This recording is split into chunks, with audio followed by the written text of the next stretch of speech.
ஈஸ்வர் கார்த்திக் இயக்கத்தில் சத்யதேவ் நடிக்கும் ஜீப்ரா வெற்றி நடை போடுகிறது. Game on solution, south India's #1 tough construction company. Mad Rabbit, India's finest audio wearable brand, starting at 999. Recent டைம்ஸ்ல இந்த ஹைஸ்ட் சம்பந்தமா இல்லை பேங்கிங் சம்பந்தமா, ஃபினான்ஷியல் ஃப்ராட், மணி லாண்டரிங், இந்த மாதிரி விஷயங்கள் வச்சு படங்கள் கொஞ்சம் ஃப்ரீக்வெண்ட்டாக வருது. ரொம்ப ஆஃப் அன் ஆனாலும் கொஞ்சம் ஃப்ரீக்வெண்ட்டாக வருது அப்படின்னே சொல்லலாம். அந்த விதத்தில் ஜீப்ரான்னு ஒரு படம், அகெயின் ஃபினான்ஷியல் சப்ஜெக்ட் இருக்கிற ஒரு படம். மணி உள்ள அதிகமாக புழக்கத்தில் இருக்கிற இடத்துல என்னென்ன கிரைம்ஸ் நடக்கும், இல்லை மணி சம்பந்தமாக வேலை பார்க்குறவங்க கிட்ட என்ன மாதிரி கிரைம்ஸ் நடக்கும் அப்படின்றத மையமாக வச்சு எடுக்கப்பட்ட ஒரு படம் தான் Zebra. So old town pictures and Sri Padmaja films private limited அவங்க கிட்ட இருந்து ஒரு அழகான படம் அப்படின்னே சொல்லலாம். ஜீப்ரா அப்படிங்கும் போதே ஜீப்ரானா நம்ம மைண்டில் என்ன வரும், அந்த அனிமல் பிளாக் அண்ட் ஒயிட்டாக இருக்கும் இல்லையா, கருப்பு வெள்ளைன்னு இருந்துகிட்டே இருக்கும். அதுதான் அந்த படத்துக்கு டைட்டில் வச்சுருக்காங்க.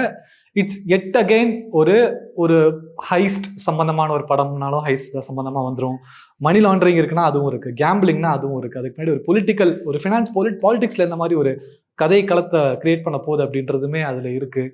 ஒரு ஃபாதர் சன்னோட சென்டிமெண்ட்ஸ், லவ் இருக்குது. அதே மாதிரியே லாயல்ட்டிக்கு என்னவோ அதுவும் இருக்குது.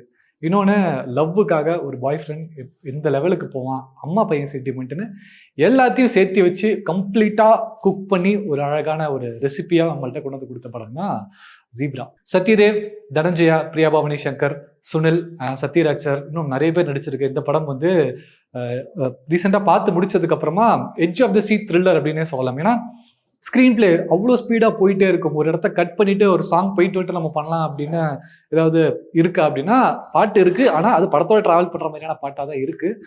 அண்ட் சீட்டேஜ் த்ரில்லர் அப்படின்னு தான் சொல்லுவேன். இன்னொரு பக்கம் அது ஒரு ஆக்ஷன் த்ரில்லர்னு காயின் பண்ணுறாங்க. ஆனால் உங்களுக்கு கிளைமேக்ஸ், ப்ரீ கிளைமேக்ஸ் வரைக்கும் எங்கேயுமே அந்த ஆக்ஷன் சீக்வன்ஸே இருக்காது.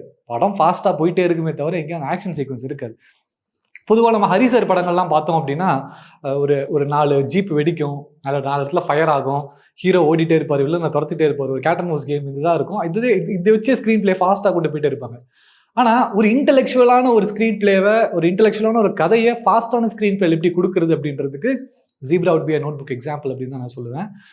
ஏன்னா இப்போ ரீசெண்டாக வந்த படமே லக்கி பாஸ்கர் எடுத்துட்டிங்கன்னா எட் அகெயின் ஒரு பேங்கிங் ஃப்ராட் அண்ட் பேங்கிங்கில் மணி சர்க்குலேஷன், மணி லாண்டரிங் அது சம்மந்தமாக பேசின ஒரு படம் தான் லக்கி பாஸ்கர். அது பயங்கரமாக ஹிட் ஆச்சு.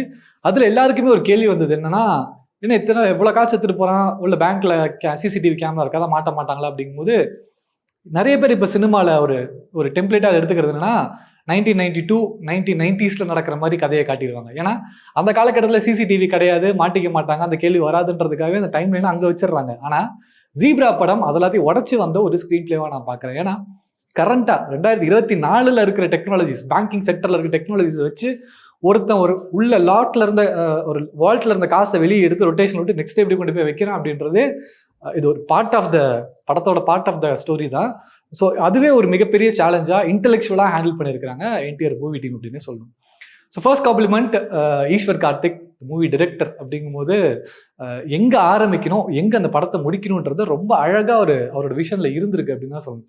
ஏல ஆரம்பிக்கிறோம், ஜட்டில் முடிகிறோம், நடுவில் ஏபிசிடி அந்த ஜோனில் தான் வருதே தவிர ஏலேருந்து எஸ்ஸுக்கு போவோம், எஸ்ஸுக்கு அப்புறம் ஈக்கு வருவோம், ஈலேருந்து ஜட்டுக்கு போவோம், அந்த இதுவே கிடையாது. ரொம்ப க்ளீனாக ஏல ஆரம்பித்து ஜட்டில் முடிக்கிற ப்ராப்பர் பக்கா ஸ்க்ரீன் பிளே தான். அண்ட் இன்டர்வல் போர்ஷன் சொல்லும் போது ஒரு ப்ரீ இன்டர்வல் பிளாக் உங்களுக்கு எட்ஜ் ஆஃப் த சீட்டில் தான் இருப்பீங்க. ஒரு சிஎஸ்கே மேட்ச் ஃபைனலோ ஒரு விக்டரி பார்த்தா உங்களுக்கு எப்படி இருக்கும், ஒரு பிபி டென்ஸ்ட் அந்த ஒரு ஃபீல் உங்களுக்கு ஆப்வியஸ்லி கிடச்சிடும்.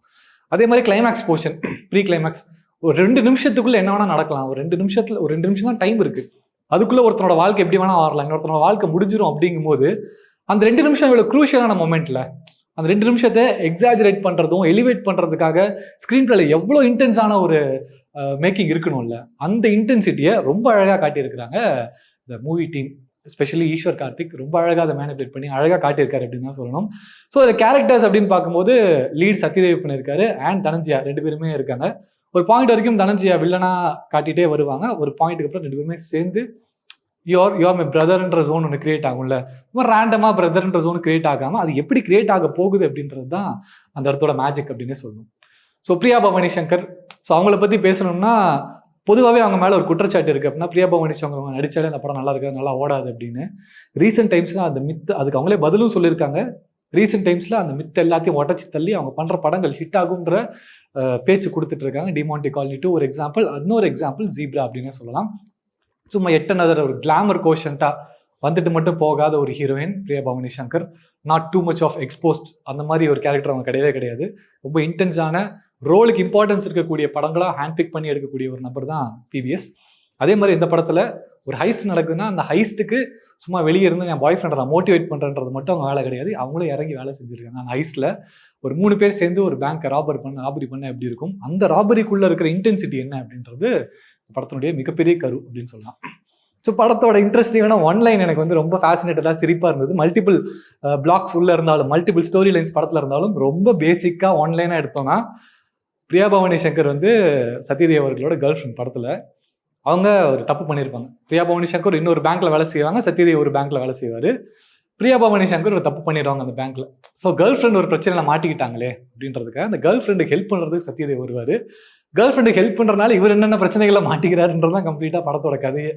ஸோ இது ரொம்ப ஸ்ட்ரீம்லாம் பார்க்கும்போது கேர்ள் ஃப்ரெண்டுக்கு ஹெல்ப் பண்ணுமான்ற தாட்லாம் வருது ஒரு பாயிண்ட்ல. இதெல்லாம் பார்க்கும்போது அதுக்குள்ள மல்டிபிள் லேயர், ரொம்ப சின்ன ஸ்க்ரீன் பிளே, ரொம்ப சின்ன கதை தான் வைங்களேன். ஒரு கேர்ள் ஃப்ரெண்டுக்கு ஹெல்ப் பண்ணி மாட்டிக்கிட்டாரு, அதுலேருந்து எப்படி வெளியே வர போறாருன்ற ரொம்ப சின்னதான ஒரு விஷயம். அதுக்குள்ள multiple layerings, multiple elements, multiple factors வச்சு ரொம்ப அழகாக கொண்டு வந்திருக்காங்க. And special applause to music திரு ரவி பஸ்ரூர். காலங்காலமாக நம்மளுக்கு கூஸ் பம்ப்ஸ் கொடுக்குறதே அவரோட வேலையாக வச்சுக்கிட்டு இருக்காரு. அதுதான் அவரோட ப்ரிலிமினரி ரோலாக பண்ணிட்டு இருக்காரு சினிமாவில். அதே மாதிரி இந்த படத்துலையுமே மியூசிக்ஸ் ரொம்ப டாமினேட் பண்ணலனாலுமே கதையோட ட்ராவல் பண்ணுறதுக்கு ரொம்ப அழகான ஒரு களமாக தான் அமைஞ்சிருக்கு. குறிப்பாக அந்த படத்தில் பாப்னு ஒரு கேரக்டர் பண்ணியிருப்பார். அவர் தான் அந்த படத்தோட மெயின் காமெடி ரோல் பண்ணியிருந்தார். அவரோட ரோல் ரொம்ப ரொம்ப இன்ட்ரெஸ்டிங்காகவும் நிறைய இடத்துல சிரிப்பு வர மாதிரியான ரோலும் இருக்குது. சிரிப்பு வருதுன்னா சும்மா சினிமேட்டிக்காக என்ஹான்ஸ்மெண்ட்டுக்கு டைலாக் எழுதுறது அப்படிலாம் கிடையாது. அவர் பேசுகிற எல்லா டைலாகுமே யதார்த்த வாழ்க்கையில் நீங்களும் நானும் பேசுகிற டைலாக் தான். ஆனால் அதுவுமே அந்த இடத்தோட கதை களத்தோட சேர்த்து நமக்கு காமெடியாக கனெக்ட் ஆகுது அப்படின்றதுல எந்த மாற்ற கருத்தும் கிடையாது. ஸோ நான் ஏற்கனவே சொன்ன மாதிரி Zebra movie is full of action, intellectual, robbering, heist, lover, girlfriend பாய் ஃப்ரெண்டுக்குள்ள இருக்க அந்த லவ், அப்பா பையனுக்குள்ள இருக்கிற லவ், அப்பா அம்மாவுக்கும் பையனுக்கும் இருக்கிற ஒரு லவ், ஒரு பாலிடிக்ஸ்குள்ள ஃபினான்ஸ் எந்தளவுக்கு ஒர்க் அவுட் ஆகுதுன்றதுக்கான ஒரு கான்வர்சேஷன், ட்ரஸ்ட், அதாவது இந்த அறக்கட்டளைலாம் இருக்குல்ல அவங்களுக்கெல்லாம் ஒரு ஹார்ட் டச்சிங்கான ஒரு கிளைமேக்ஸ் இருக்கும். ஸோ இதெல்லாம் சேர்ந்து ரொம்ப அழகாக ஒரு பாக்ஸில் போட்டு பேக் பண்ணி ஒரு கிஃப்ட் ரேப் பண்ணி உங்கள்கிட்ட என்ன ஹாப்பி பர்த்டே ஜீப்ரான்னு கொண்டு வந்து கொடுத்தா எப்படி இருக்கும், அந்த மாதிரி ஒரு படமாக இது அமைஞ்சிருக்குது அப்படின்றதுல எந்த மாற்று கருத்தும் கிடையாது. And yet another applause to Sathya Ponmar. இந்த படத்தோட டிஓபி அவர் தான். ரொம்ப அழகாக சினிமேட்டிக் ஷார்ட்ஸ் மாதிரி இல்லாமல் யதார்த்த நீங்கள் சும்மா வரமாடி டீ கடையில் டீ குடிச்சிட்டு அப்படி ஹைஸ்ட்டை பார்த்தா எப்படி இருக்கும் அந்த மாதிரியான விஷுவலைசேஷன் தான் உங்களுக்கு கொடுத்துருக்காரு. எல்லா இடத்துலையுமே ஒரு பேங்க்குள்ளே நீங்கள் ஒரு டெல்லர் பார்க்க போகும்போது செலான் எழுதி கொடுத்து வெயிட் பண்ணிருப்பீங்க, அப்போ உங்களோட வியூ என்னவா இருக்கும், அதுதான் சினிமாலையுமே இருக்குது. ஸோ ரொம்ப ரொம்ப சினிமேட்டிக் எலிவேஷன் அப்படின்றது இந்த படத்தில் எதுவும் இல்லை. யதார்த்தமான ஃப்ரேம்ஸை காட்டியிருக்காரு. அதனால தான் அந்த படம் இன்னும் கலெக்டபிளாக இருந்திருக்கு அப்படின்றதுல இந்த மாற்று கருத்துமே கிடையாது. Special applause to this DOP for the film as well. So obviously ஒரு ஃபேமிலி என்டர்டெய்னர்னா கண்டிப்பாக ஒரு ஃபேமிலி என்டர்டெய்னர் எல்லாருமே ஃபேமிலியோட அந்த படத்துக்கு போகலாம். எராட்டிக்கான சீனோ இல்லை ரத்தம் தெரிக்கிற ஆக்ஷன் பிளாக்ஸோ கெட்ட வார்த்தை பேசுவது எதுவுமே படத்தில் கிடையாது. ரொம்ப க்ளீனான பியூரான ஒரு entertainer zebra. You can always watch it on theatres and your family அப்படின்றதுல இந்த மாற்று கருத்தும் கிடையாது. And that's the final frame for today. Until next time, keep watching, keep exploring and keep loving the magic of movies. See you on screens. Eswar Karthik இயக்கத்தில் சத்யதேவ் நடிக்கும் Zebra வெற்றி நடை போடுகிறது. Game on solution, south India's number 1 tough construction company. Mad Rabbit, India's finest audio wearable brand, starting at 999.